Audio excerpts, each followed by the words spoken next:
Oke, selamat sore semuanya. Suara saya kedengaran ya. Ini mata kuliah e-bisnis. Ya, saya Freddy Mutiara akan bantu tim untuk mengampu mata kuliah e-bisnis ini.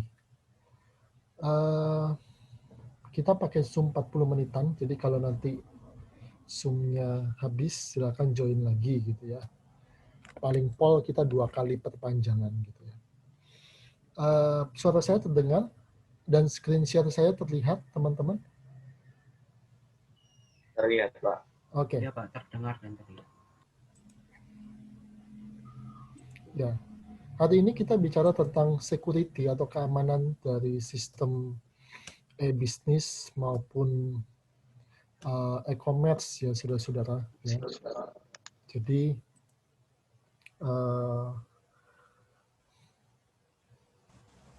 keamanan sistem itu di dalam e-commerce atau e-bisnis sangat penting karena e-commerce maupun e-bisnis itu dia mentransmisikan data dari satu istilahnya dalam jaringan komputer itu namanya node ya, dari satu titik stasiun komputer atau node ke titik stasiun komputasi yang lain, ke node yang lain baik berupa laptop atau gadget atau apa. Dan transmisi data itu rentan dicuri ya, rentan disadap, dimanipulasi dan sebagainya untuk berbagai kepentingan ya. Sehingga kita memerlukan proteksi dari data ya, jaringan, juga computer power ya, jadi pasokan kelistrikan serta pasokan internet dan sebagainya dari berbagai sistem komputasi yang berbasis dari berbagai sistem e-commerce yang berbasis komputasi dan sistem informasi ya. Tanpa adanya security atau keamanan yang baik dari sistem, maka pasti semua proses bisnis di dalam e-bisnis maupun transaksi di dalam e-dagang atau e-commerce. E-commerce itu kalau di Indonesia kan namanya e-dagang ya.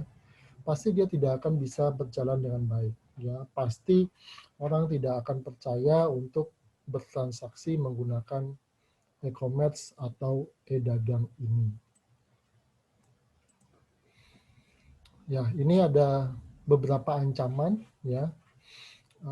Paling besar itu memang virus gitu ya. Kemudian ada juga abuse oleh pihak lain di dalam perusahaan ya. Misalnya dia orang yang dipercaya tapi kemudian dia menyalahgunakan kepercayaan itu ya. Akses yang tanpa otorisasi juga gitu ya. Dia tidak memiliki akses, kemudian dia masuk mencuri data dan sebagainya dengan menggunakan nama orang lain dan menggunakan privilege atau data milik orang lain ya, sehingga dia menjadi sesuatu yang bermasalah juga gitu ya.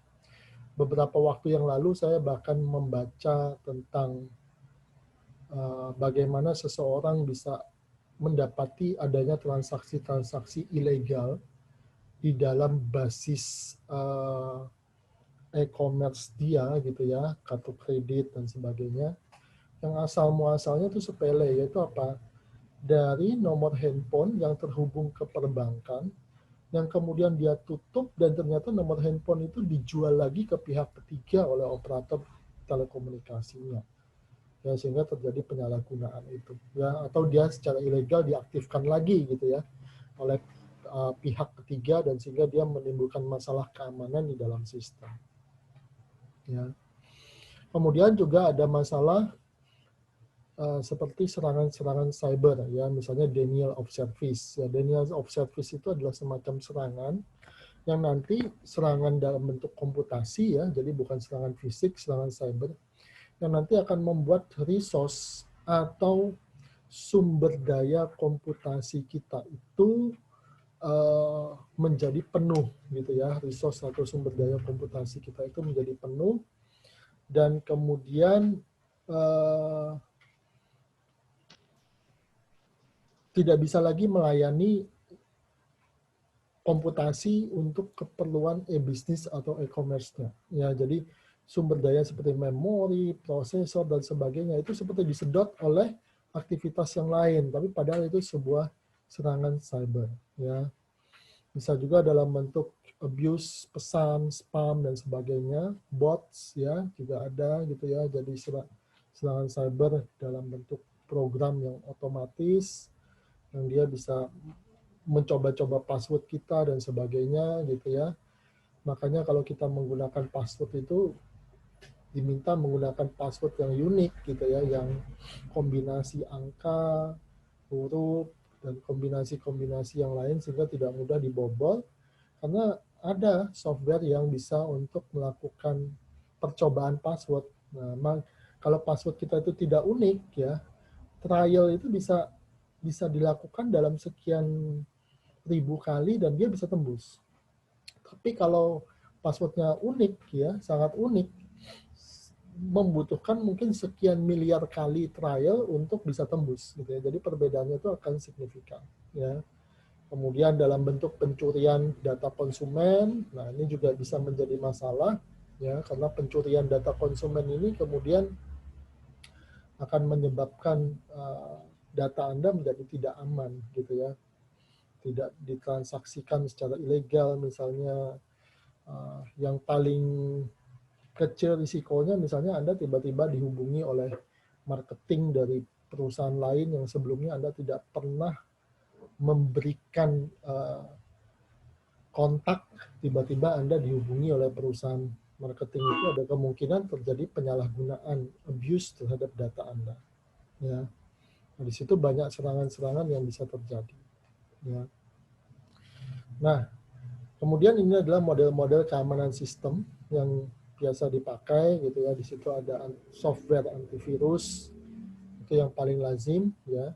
Dan software antivirus ini harus update signature-nya dan sebagainya gitu ya.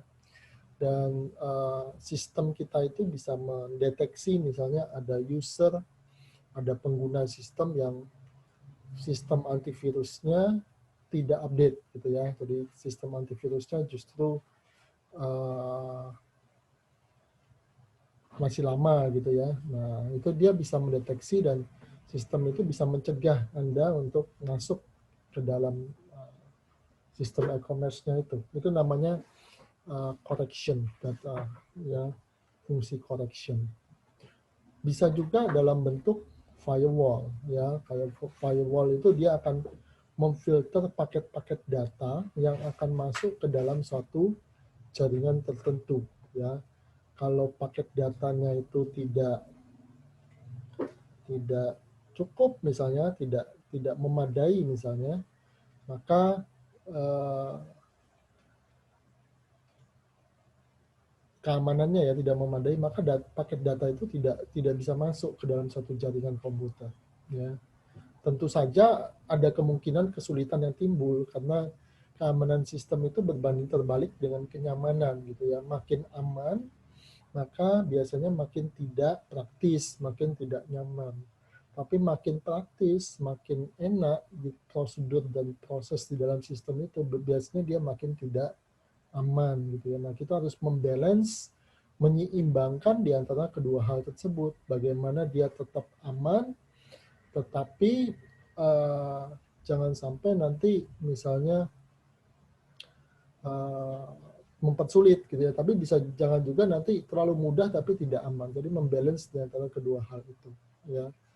Membalance di antara menyeimbangkan di antara kedua itu ya. Kemudian bisa juga menggunakan virtual private network. Ini sebenarnya di slide-slide berikutnya ada penjelasannya, tapi saya brief dulu, nggak apa-apa. Ya, virtual private network ini jaringan komputer, tapi dia menggunakan internet. Ya, kalau internet berarti apa? Ada koneksi antar jaringan Anda itu yang terhubung dengan komputer lain di seluruh dunia gitu ya. Karena dia menggunakan internet. Tapi dia menggunakan private network walaupun koneksinya menggunakan internet, yaitu dengan menggunakan saluran khusus, jalur khusus yang dienkripsi. Dienkripsi itu adalah diacak sedemikian rupa sehingga orang yang tidak punya akses ke dalam situ tidak bisa masuk gitu ya. Nah, itu virtual private network ya. Juga menggunakan software anti spyware ya, supaya kalau ada software yang berusaha memata-matain aktivitas Anda di dalam komputer ya, misalnya kalau Anda mengetikkan sesuatu, terutama mengetikkan password atau mengetikkan informasi penting lain, ya dia bisa seperti software apa tuh namanya, keylogger ya. Keylogger itu bisa mendeteksi apa yang diketikkan oleh user di dalam komputer mereka. Nah itu anti spyware akan berfungsi untuk mencegah hal tersebut terjadi.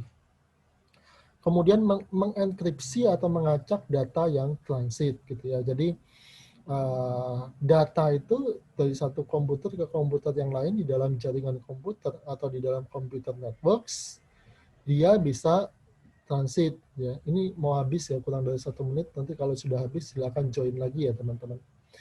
Nah, dia bisa transit